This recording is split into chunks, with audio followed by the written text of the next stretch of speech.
방송에서 제공하는 투자 정보는 투자 판단에 대한 조언입니다.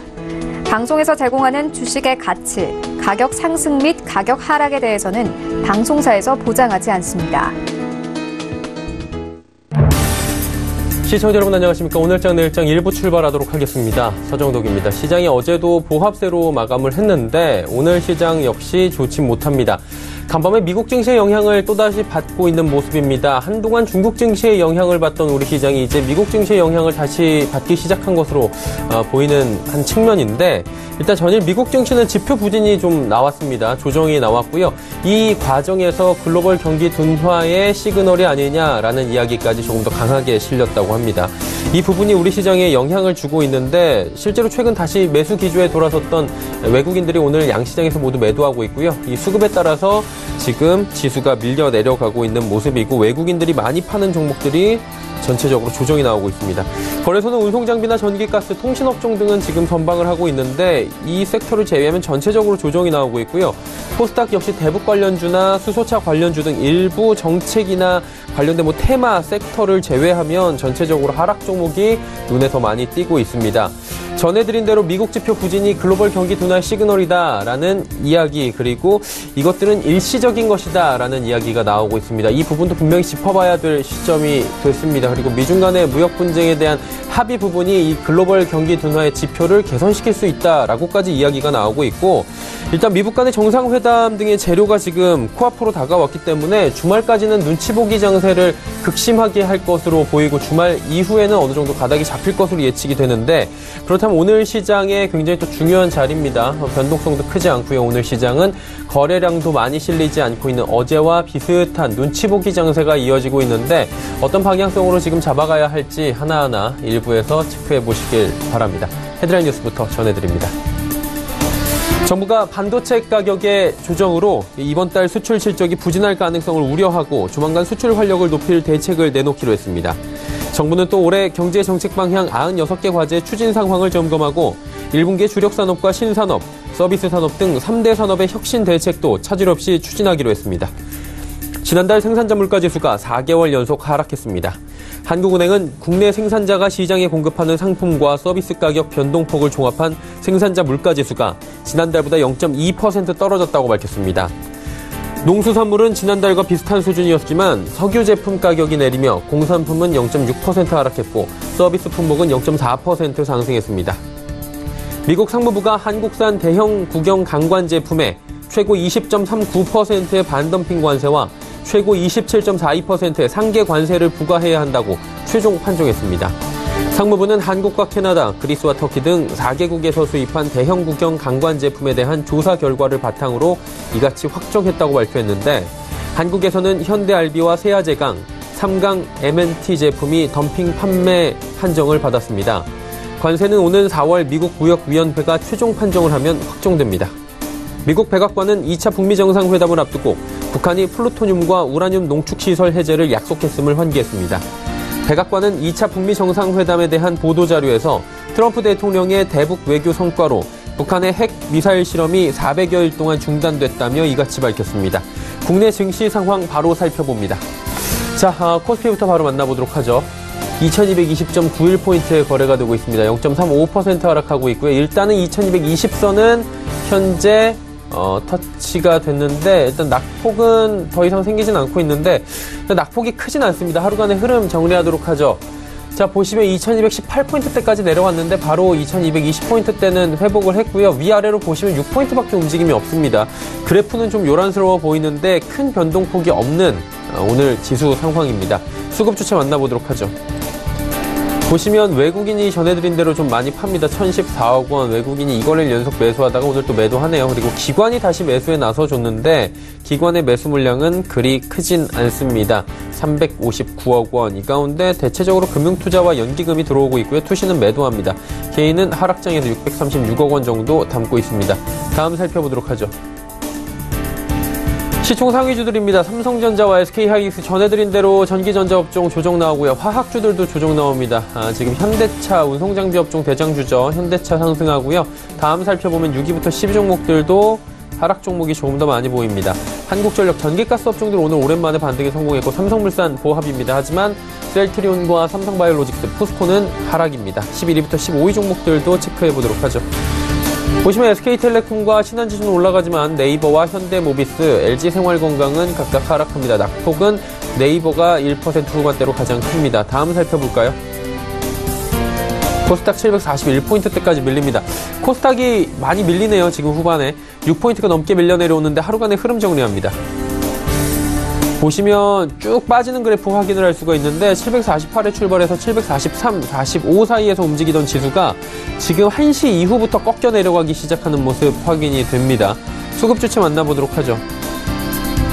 보시면 외국인과 기관이 팔고요. 개인이 삽니다. 일단은 개인만 하락장에서 1,000억 원을 넘게 담고 있는 상황 포착이 되고 있습니다.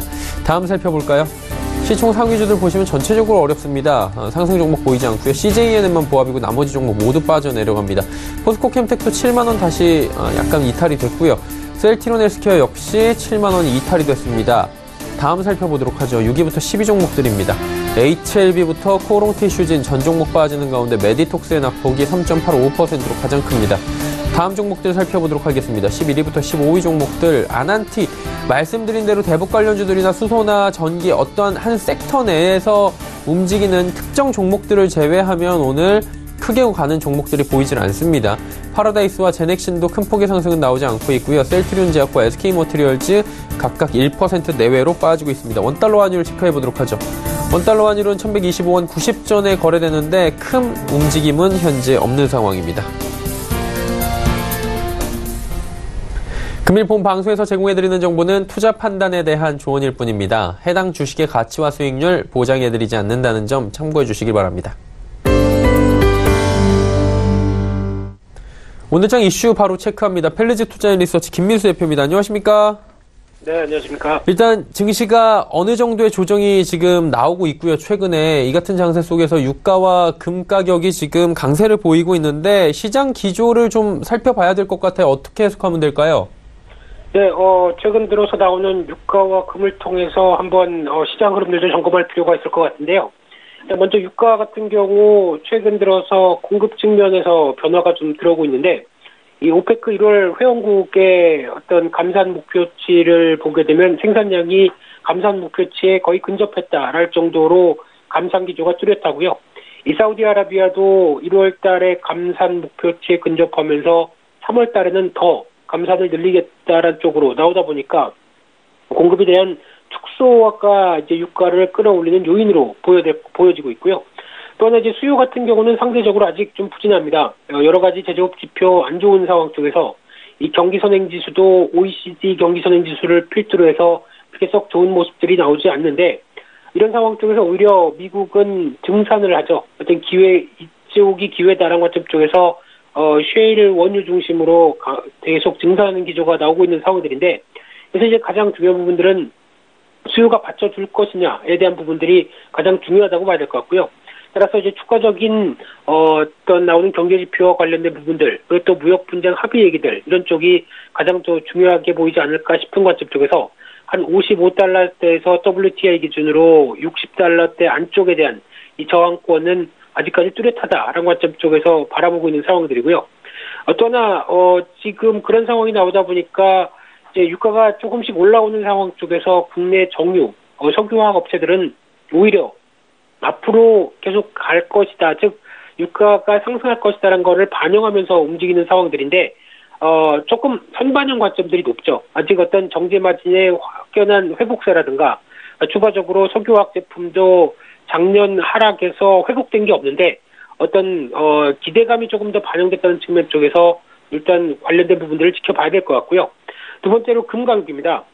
최근 들어서 금 가격이 작년 고점대를 넘나드는 온스당 1,350달러대까지 들어오는 상황들로 다시 빠르게 올라오고 있는데 특히 이제 미국의 금리가 어떤 변화가 될 가능성이 높다 보니까 그에 따라서 채권에 대한 매력이 떨어지고 대체로 금 수요가 증가하는 분위기고요. 거기다가 이제 2008년도 금융위기부터 순매수자 우위 시장으로 바뀌었는데 양적 완화가 이어지면서 달러 가치에 대해서 불확실성이 크다. 그런 관점 쪽에서 우리 중국이나 러시아, 터키 같은 중앙은행들이 미국 국채가 아니다, 금이겠다라는 쪽에서 어떻게 보면 수요량을 늘리고 있는 상황들이고요. 금 생산량을 봤을 때도 좀 정체입니다. 특히 생산 증가율이 거의 한 자릿수 때까지 들어오면서 2015년도 이후부터 정체를 보인다라는 부분들도 수급상의 중요한 요인으로 보여질 것 같은데, 그렇게 됐었을 때 지금 흐름으로 보게 되면 위험자산과 안전자산, 이 주식과 금 모두 다 올라오고 있는 특이한 현상이 발생하고 있는데요. 하지만 조만간에 이 두 가지가 양립할 수는 없다라는 관점이라고 하게 되면 한쪽은 꺾이지 않을까라는 쪽으로 바라보고 있는 상황 쪽에서 추가적으로 시장 흐름들에 대한 변곡점도 위치해 있다라는 점들도 말해주지 않나, 그렇게 보여지고 있는 상황입니다. 네, 시장에서 지금 유가와 금 강세 기조에 대해서 설명을 해주셨는데, 이 부분 종합적으로 볼 때 2월 이제 얼마 남지 않았습니다. 2월 거래일도 워낙에 짧은 상황인데, 2월 시장 동향 및 투자 전략들 어떻게 가져가는 게 좋을까요, 남은 시간? 네, 2월 달이 이제 거의 다 지나갔죠. 다음 주면 2월 말인데, 2019년도가 6분의 1이 후딱 지나갔습니다. 그런 상황 쪽에서 2월 달에 이제 전반적인 흐름들을 잠깐 점검해 본다고 한다면, 수급 관련된 쪽은 아무래도 외국인들은 여전히 양시장 매수세로 대응하고 있다. 물론 강도는 떨어져도 관심은 계속 높다는 쪽으로 바라보고 있는데요.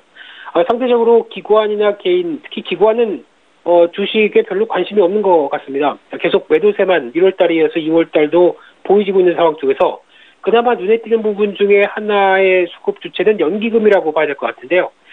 특히 코스닥 시장에서 매수세가 한 1,000억대가 넘어가기 시작하는 모습들을 보이면서 상대적으로 중소형주에 대한 여러 가지 시각들을 조금 더 불러일으키는 게 연기금의 시각이 아닐까라는 쪽도 한번 체크해 볼 필요가 있을 것 같고요. 상대적으로 이번 달에는 앞서 말씀드렸던 정유화학 섹터뿐만 아니라 섬유 의복 섹터 좀 강했고요. 또 OLED 관련주, 그리고 중국 소비주와 함께 어제부터는 또 갤럭시 S10 관련된 종목들이 테마주로 강한 모습들인데, 상대적으로 작년에 선방했던 통신주라든가 또 제약 바이오 쪽, 그리고 자동차 쪽은 아직 여러 가지 요인들과 함께 좀 부진한 모습들을 보였다라고 보여지고 있는데, 또 하나 이제 가장 주목할 부분들이 왜 지금 시장에서 강하게 다음 지수대로 올라가지 못하는가에 대한 부분들은 기술적인 부분들도 크다고 생각됩니다. 특히 코스피 2230 그리고 코스닥 750선은 지난 10월 달에 장이 급락하면서 나와서 갭 하락으로 떨어졌던 가장 중요한 중기 저항권 쪽의 하나입니다.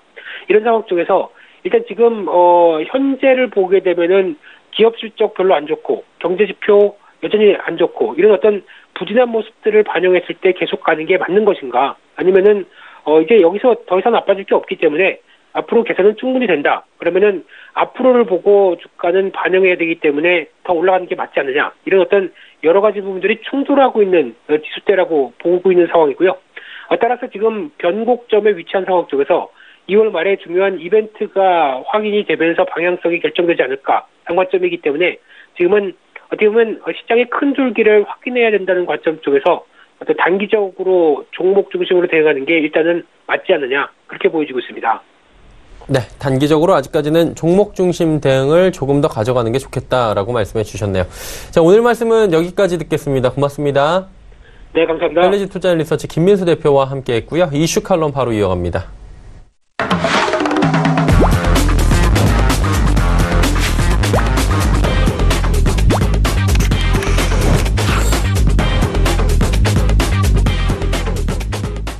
이슈 칼럼 이어가도록 하겠습니다. 미중산업경제연구소 조용찬 소장과 함께합니다. 소장님 안녕하세요. 예, 안녕하십니까. 예, 전일 미국 증시가 지표 부진으로 일단 조정 마감이 됐습니다. 일단은 글로벌 경기 둔화 얘기들까지 다시금 올라오고 있는 상황인데, 그럼에도 불구하고 따져보면 사실 2월 들어서는 상승 기조가 뚜렷했는데 문제는 지금부터죠. 상승 기조가 조금 더 이어질 수 있다고 보십니까? 네, 상승 기조는 계속 이어질 가능성이 크다고 보여지는데요. 이같이 보는 근거는 아무래도 지금까지 주가 상승은 연준의 금융 정책이 비둘기파적으로 변했다는 점, 그리고 미중 무역 협의가 진전될 수 있었다는 겁니다. 중국 입장에서 봤을 경우에는 무역 수입 확대 외에도 지적재산권 보호와 관련된 제도적인 틀을 마련하는데 어느 정도 합의를 해줄 것으로 보여지는데요. 이렇게 되면 기업 실적으로 이어질 수가 있는 만큼 아무래도 합의 기간이 연장이 되더라도 진전된 합의 가능성 때문에 주가에는 좀 호재가 되지 않을까 보입니다. 하지만 지금처럼 S&P 기준으로 해서 18%, 나스닥은 20% 정도 상승을 했는데요. 현재 S&P 500 기준으로 봤을 경우에 예상 주가 수익 비율이 16.3배입니다. 2006년 이후에 S&P 500의 평균 치와 거의 같은 16.5배 수준까지 올라왔는데요. 그런 만큼 주가가 현재 상태에서는 약간 비싸다고 투자가들이 느낄 수가 있습니다. 이 때문에 앞으로 주가는 이전보다는 좀 무거울 것으로 전망이 되고요. 그런 만큼 무역 협의 뒤에는 아무래도 주가 실적 모멘텀이 어느 정도 주식시장에 영향을 끼칠 수밖에 없는데요. 모멘텀이라고 할 수 있는 기업 실적 추세를 보여주는 리비전 인덱스라는 지표가 있습니다. 이 방향이 계속 개선된다면 주가는 계속 상승할 수가 있는데요. 참고로 리비전 인덱스라는 것은 애널리스트의 예상 실적 수정을 지수한 지표를 말합니다. 기업 실적 전망이 좋다고 하면은 애널리스트들이 실적을 상향 조정하는 기업이 더 늘어나게 되는데요. 이렇게 되면 지수가 상승하게 됩니다. 지금처럼 상승 재료가 이제 소진되어 있는 상태에서는 주가 상관관계가 상당히 높기 때문에 이 지수를 좀 면밀하게 살펴보셔야 되지 않을까 생각이 됩니다. 전해드린 대로 미국 증시 약세를 보였고요. 지표들이 좀 부진했다라는 얘기가 나옵니다. 실적도 그렇게 좋게 안 나오고 있는 상황인데 실적이 회복세로 돌아설 수 있을까? 이 부분이 관건인 것 같습니다. 어떻게 보십니까? 네, 과거 2016년도였죠. 차이나 쇼크를 회상을 해보면은 중국 경기 하락이 신흥국을 넘어서 선진국까지 파급되는 네거티브 피드백이 좀 뚜렷해지고 있는데요. 글로벌 공급망이 구축되어 있는 상황에서는 세계 성장 엔진 역할을 해주고 있는 중국의 성장률 하락은 세계 경제에 좀 충격을 줄 수밖에 없습니다. 최근 OECD 경기 선행지수가 하락세로 돌아섰고요. 또 중국의 경기 하락, 여기에 IT 경기의 피크아웃, 그리고 유가 하락, 달러와 강세로 인해서 2016년도 당시와 비슷한 닮은 꼴로 진행되지 않느냐가 아무래도 투자가들로 하여금 장기적으로 미국 증시를 좀 좋게 보지 못하는 원인이 됐는데요. 당시 미국 같은 경우에는 2015년부터 사전 저유가라든지 달러 가치 상승이 기업 실적 악화의 요인이 됐기 때문에 주가가 하락했던 겁니다. 환율이라든지 유가 상황을 그래프로 보면은 2016년도처럼 지금 달러 강세, 유가 하락이 진행되고 있기 때문에 기업 실적 악화는 좀 계속 진행이 될 가능성이 큰데요. 이런 만큼 향후 미국 증시에 투자할 때는 미국 경제가 언제 하락 국면으로 전환할지 좀 유의하시고 투자 기간이라든지 종목 선택에도 이전보다는 더 많은 시간을 할애해 주셔야 되지 않을까 생각이 됩니다.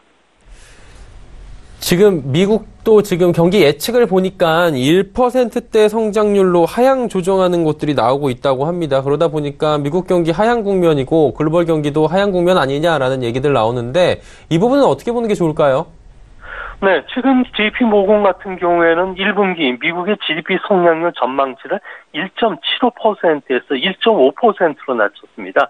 이런 측면에서 보면은 2분기는 아무래도 계절적인 효과로 반등을 하겠지만 하반기부터는 다시 하락할 수밖에 없다는 이유가 되는데요. 미국 경제는 7월이면은 경기 확장 기간이 120개월을 넘어서 전후 최장 기록을 경신할 것으로 보여집니다.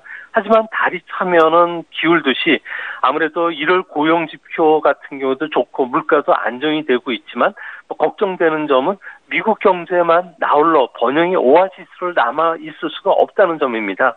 미국 경제는 다른 주요 국가 비교해 볼 때 디커플링이 강하지만 감세 효과가 사라지는 2020년부터는 경기 수축 국면에 들어갈 가능성이 커 보이는데요. 이제 문제는 여기에 미중 간의 무역 전쟁, 그리고 자동차 관세 부과, 또 국경 장벽 문제로 인해서 트럼프 대통령이 추진하려는 정부 채무 상한 한도 인상도 좀 불투명해지게 되고요. 또 2조 달러에 달하는 인프라 투자 계획뿐만 아니라 규제 완화, 약가 인하와 같은 트럼프의 대표적인 정책이 하나둘 제동이 걸린다면은 내년도에 미국 GDP 성장률은 1%대로 떨어질 수밖에 없는데요. 벌써 이상 징후들이 하나둘 좀 나타나고 있습니다. 12월 소매 판매 같은 경우는 9년 만에 감소세로 돌아섰고요.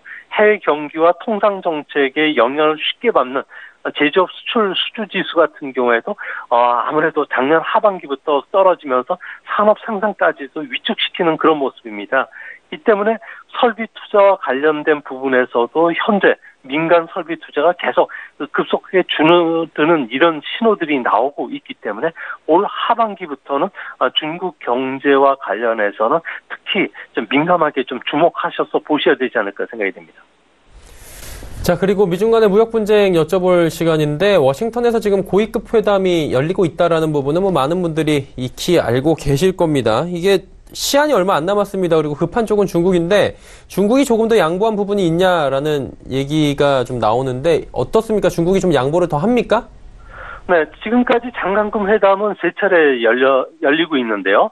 열릴 때마다 중국은 대폭 상품과 관련된 교육 부분에서는 양보 카드를 계속 내놓고 있습니다.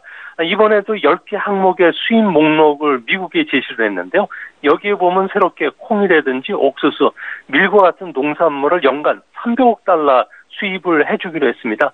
300억 달러라는 것은 우리가 1년간 수입하는 미국 농산물 전체가 50억 달러이기 때문에 그거에 비하면은 5배 이상 확대되는 규모고요. 또 액화 천연가스를 비롯해서 반도체와 관련된 부분들도 본인들이 그 수량을 사주겠다고 양호안까지도 작성해주겠다고 이야기할 정도입니다. 지난주 베이징에서는 양해각서 형태로 앞으로 구속력을 갖춰서 나가기로 했는데요. 여기에 6개 분야의 양해각서와 관련된 이야기들이 이번에 주로 논의가 된다고 합니다. 농업, 비관세 무역, 그리고 서비스, 기술 이전, 지적재산권, 환율이 포함이 되는데요. 당초에는 환율이 포함되지는 않을 것으로 봤지만 미국이 위엔화 환율을 유도하지 않겠다는 환율 조항을 전대 보금처럼 우리나라뿐만 아니라 캐나다, 멕시코에도 적용을 했듯이 중국에도 지금 적용하려는 이런 모습이 강하게 나타나고 있습니다. 중국 같은 경우에는 무역 전쟁이 격화된 작년 봄 이후에 위엔화를 달러와 대비해서 10% 절하시켰는데요. 아무래도 관세 영향을 상쇄시키기 위해서 환율 정책을 쓰고 있기 때문에 미국 입장에서는 환율 평가 절하 수단을 아예 봉쇄시켜버리겠다는 겁니다. 통상 문제를 제외한 나머지 구조 개혁 부분에서도 지금 상당히 난항을 겪고 있는데 환율 문제까지 겹쳐지니까 중국 같은 경우에는 이에 지금 난색을 표명하고 있다는 측면에서는 어느 정도 입장차도 이번에는 계속 있지 않을까 보여집니다. 조금 전에 6개 분야에 대한 양해각서 말씀을 언급을 해주셨는데 그 부분에 대한 내용을 조금 더 들어보고 싶고요. 그것들이 결국에는 미중 간의 무역 분쟁이 세계 경제에 미칠 영향을 우리는 보는 건데 어떤 영향을 주게 될까요? 네, 구속력 가출 6개 분야의 양해각서와 관련된 부분 체결뿐만 아니라 앞으로는 이거와 관련해서 이행을 검증하고 그리고 또 이런 제도적인 법률적인 조항까지 마련하는 틀을 지금 미국이 요구하고 있는데요. 이는 미국이 과거 일본과 맺었던 1986년도의 시장 개방 그리고 무역 적자 축소 압력처럼 전방위적으로 중국에 대해서 무역 적자 해소 그리고 구조 개혁, 환율 절상 압력을 가한다는 측면에서는 거의 똑같고요. 그 당시에 이를 주도했던 사람이 현재 미국의 무역 대표부 라이트 하이저이기 때문에 이 부분들을 상당히 강하게 요구하고 있습니다. 그 중에서도 주목해서 보셔야 될 점은 기술 이전 강요라든지 사이버 절도와 관련된 부분인데요. 중국 같은 경우에는 기술 이전 압력을 미국 기업들한테 꾸준하게 해왔는데요. 앞으로 법률적 제도 장치를 마련해서 강요를 아예 못하게 하고요. 위반 시에는 중국 법률에서 중국 기업들이 제재를 하기로 하는 것을 요구를 하고 있다고 합니다.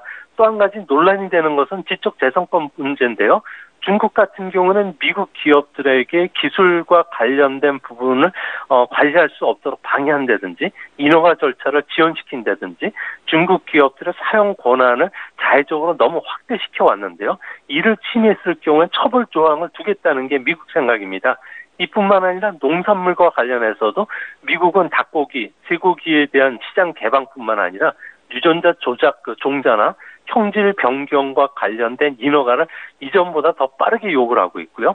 이 밖에도 에탄올과 관련된 부산물이 증류 건조용 곡물에 대한 관세도 철폐하라고 요구하고 있습니다. 특히 우리하고도 관심이 되고 있는 사항이 서비스 분야인데요. 중국 같은 경우는 사실상 은영 카드가 시장을 독점하고 있는데요. 이런 카드 시장에 비자나 마스터 같은 그 카드 회사들에게 금융 서비스 시장을 개방하라고 좀 요구를 하고 있고요. 보험 회사들도 현재 합작을 통해서 시장 진출할 수 있지만 모호한 규제로 인해서 시장 진출을 막고 있습니다.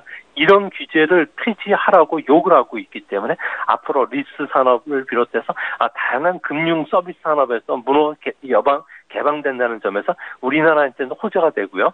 이 밖에 비관세 장벽과 관련해서는 중국 제조 2025처럼 전략적 기술적 분야 그리고 반도체 생산 능력을 확충시키기 위해 $1,500 투자하는 정책도 중단하라고 요구하고 있기 때문에 이 부분이 우리나라 반도체라든지 디스플레이에도 상당히 큰 도움이 되지 않을까 보여집니다.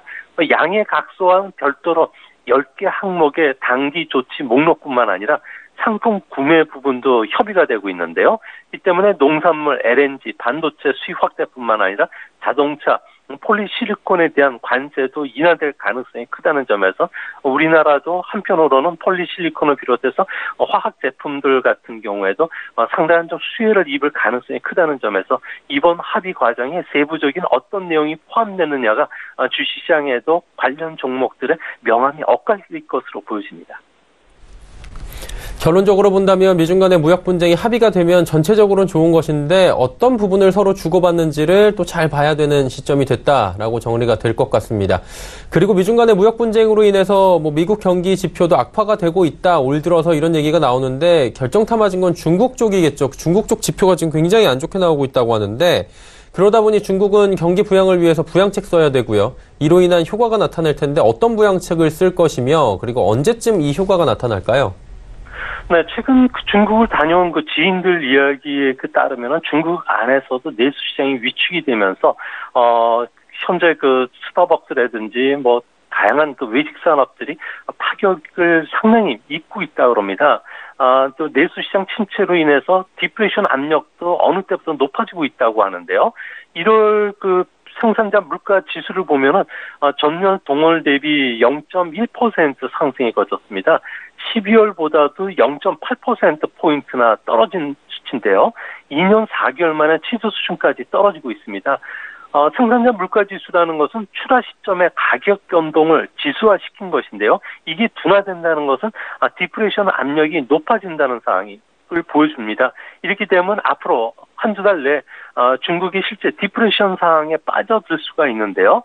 이렇게 되면 소비 심리 악화뿐만 아니라 경제 전반의 그 악순환을 불러오기 때문에 세계 무역량 축소뿐만 아니라 세계 경기 침체로 이어질 수 있는 뇌관이 될 수 있다는 겁니다.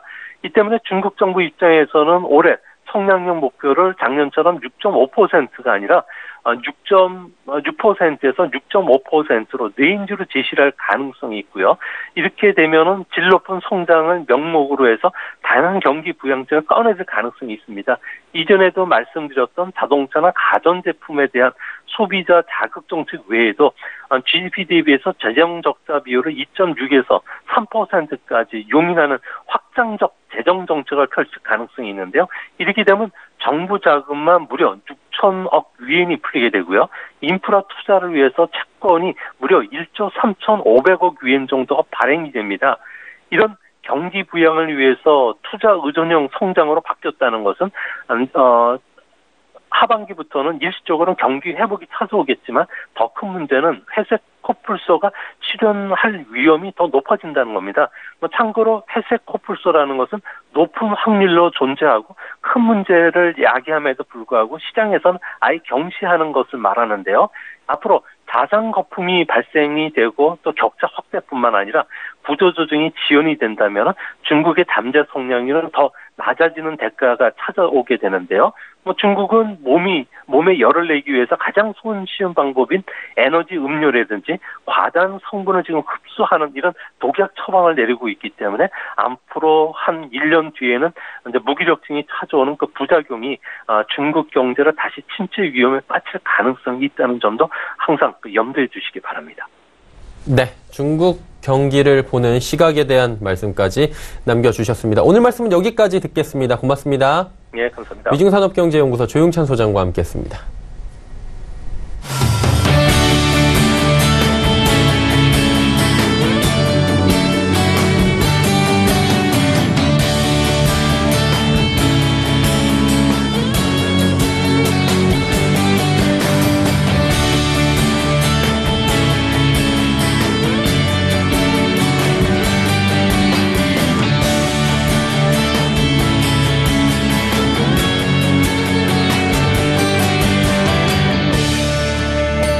오늘장 내일장 1부 함께 하셨습니다. 잠시 뒤 2부에는 두 분의 전문가와 함께 이제 종목 이야기 자세히 나눠보겠습니다. 종목 추천 받아보도록 하고요. 종목 상담까지 함께 이어가는 알찬 시간이 준비가 되어 있습니다. 2부도 함께 해주시길 바랍니다. 고맙습니다.